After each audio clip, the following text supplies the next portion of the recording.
Hi everyone. About a year ago I made a video about elementals, and following that video I had a lot of requests from people who would like to come in contact or connect with these beings, so asking me how to do that. So I decided to make this video to explain a little bit how we can come in contact and connect with these beings more easily, and I'm going to give you a couple of tips. So don't worry, because that's also something that people were telling me when they were writing to me. If people around you take you for crazy because you tell them that you want to contact elementals, in the same way that microbes are invisible, it doesn't mean that they don't exist. Elementals are invisible for most people, but it doesn't mean they don't exist, because they exist on a different level, in a different dimension, on a higher dimension than we do. And we just need to adjust our perception and align ourselves energetically with them, and so many things will be revealed. So the first thing we want to do when we wish to connect with elementals is, of course, to go out in nature. Because if we live in a city and we expect to make an encounter on our balcony, then it's unlikely it's going to happen, because elementals do not live in places that are transformed by humans. They live in places that are relatively intact and wild. So the first thing to do is really to go out there in the wilderness. Then we can just feel our inner guidance that will guide us to a place that we are called to. And once we find that place, we can simply ask the permission to sit and to settle there. We can choose whether we want to connect more with earth elementals, such as dwarves or gnomes, fire elementals, such as salamanders, air elementals, such as elves or fairies, or water elementals, such as mermaids, nymphs, undines. And in that case, if we want to connect with water elementals, of course we need to find a spot with water. So if you would like to know more about these, I would suggest that you watch my previous video about elementals. Another thing that will attract them is to show them our interest in the environment and in nature in general. So for example, when we walk along in nature, we can pick up trash on the way there. We can take care of plants, so gardening. We can take care of animals. We can volunteer in the field of ecology. And of course, the more we are in touch with our inner child, and the more we have kept this sense of wonder, and the more we are connected to our hearts, and the more we are pure-hearted, the more chances we have to come in contact with elementals, because they are in direct resonance with this childlike joy. So once we have found a spot, it's a good idea to come back often to that same place, that same spot that we found, and of course asking permission every time we come. And that way the elementals are going to get used to us and to our energy, because they have showed me how they perceive the world through their dimension. And the way they perceive the world it's very vibrant, it's very colorful, and it's almost like it's a layer or a filter that is superimposed upon our reality. And when there's a human that passes by on their territory, they perceive us as a gray aura, a gray form passing by. And this really shows how much there is a difference between their vibration and our vibration, because humans live in this our reality is much more dense, it's much more heavy than theirs, and that's why they perceive us that way.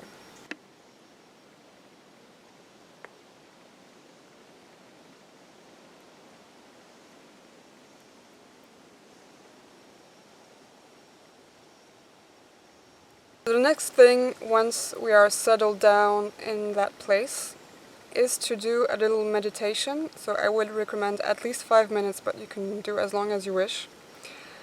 So this meditation will help us to attune ourselves to the environment, and to also get rid of all this mental pollution. So we can really practice a kind of mindfulness meditation. So first focusing on our breath, so inhaling, exhaling deeply through the belly. So we can do that for a couple of seconds or minutes.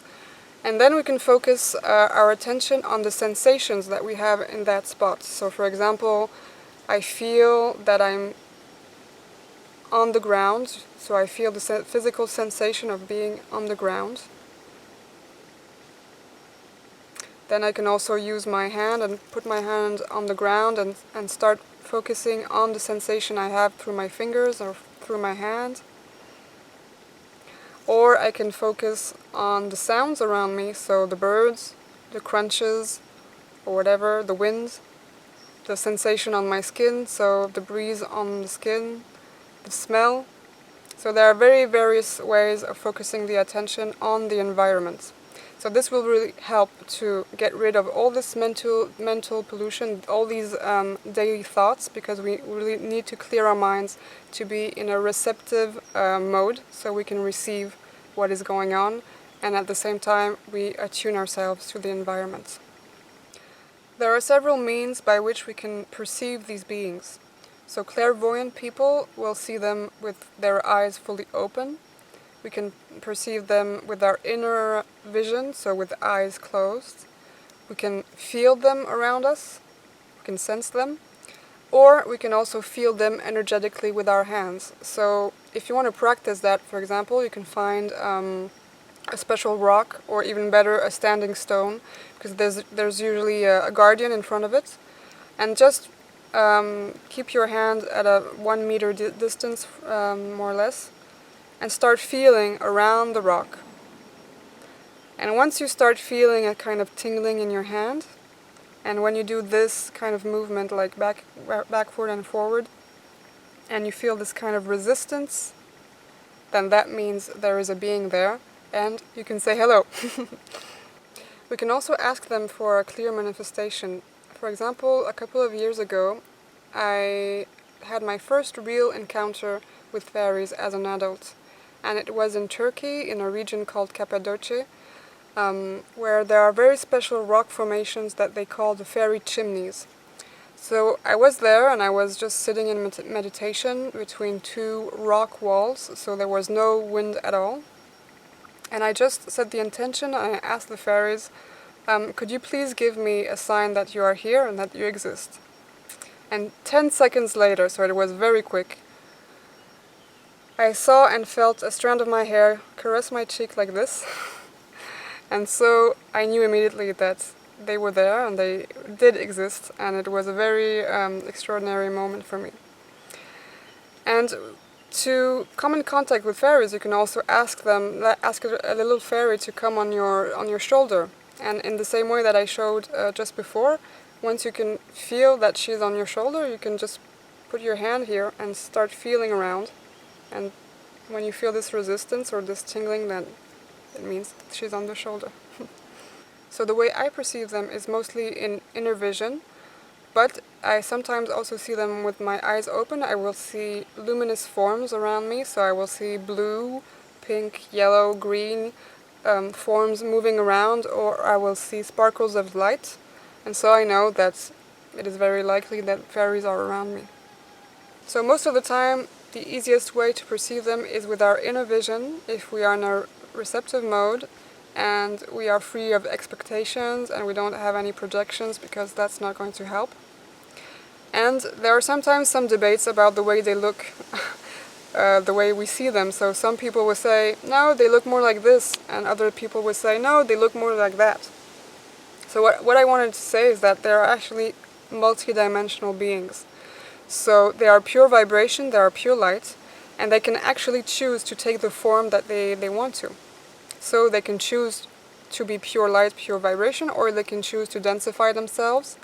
And when they densify themselves, then that's the way that we are going to be able to perceive them, and with a form.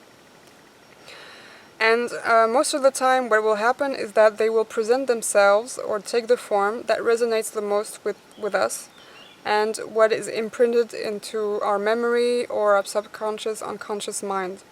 So for example, if in my subconscious mind or in my memory, a fairy for me is Tinkerbell in Peter Pan, then it is very likely that when I perceive a fairy, I will see her as Tinkerbell in Peter Pan. Or if the way I perceive an elf is like with pointy shoes and stripy socks, then I will see an elf with pointy shoes and stripy socks. It's as easy as that, actually. Once the contact has been initiated, we can also ask them to do a work with us, always in exchange of something, of course. So, for example, fairies are very light beings that are connected to the joy of the heart. So if you want to do work on the heart, we can simply invite a fairy to enter our heart and help us with that work. Air elementals such as elves and fairies are masters of manifestation, so if we want them to teach us about manifestation or about creation, then they are the right beings to ask. Elves are responsible for the creation of plants on the etheric blueprint level, so they are very good with creation, and they're also very good regarding any artistic inspiration that we would like to have. Then we can also ask them about that. Fire elementals such as salamanders are very good if we want to gain knowledge in alchemy, because salamanders are the symbol of alchemists. Earth elementals such as gnomes or dwarves can teach us about minerals, about crystals. They can also teach us about taking care of animals. And water elementals are very good if we want to do a real therapeutic work on our emotions, and it can be very powerful. We can also invite them into our homes, and I've actually already seen elementals stick their faces to the window to see what's going on inside, especially when we do a ceremony, we play music, or we sing.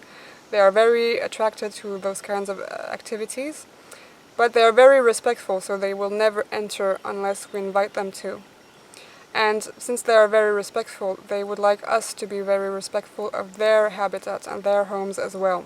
So they asked me to transmit this message to all those people who go to the places where they live and settle for the night, hoping to connect with them or to enter their dimension during the dreaming time. That's not necessarily something that they appreciate or they like. In the same way, we do not enter a stranger's house without asking or just, worrying about if it's okay or not, if we're not bothering or not. Well, we don't do the same with elementals.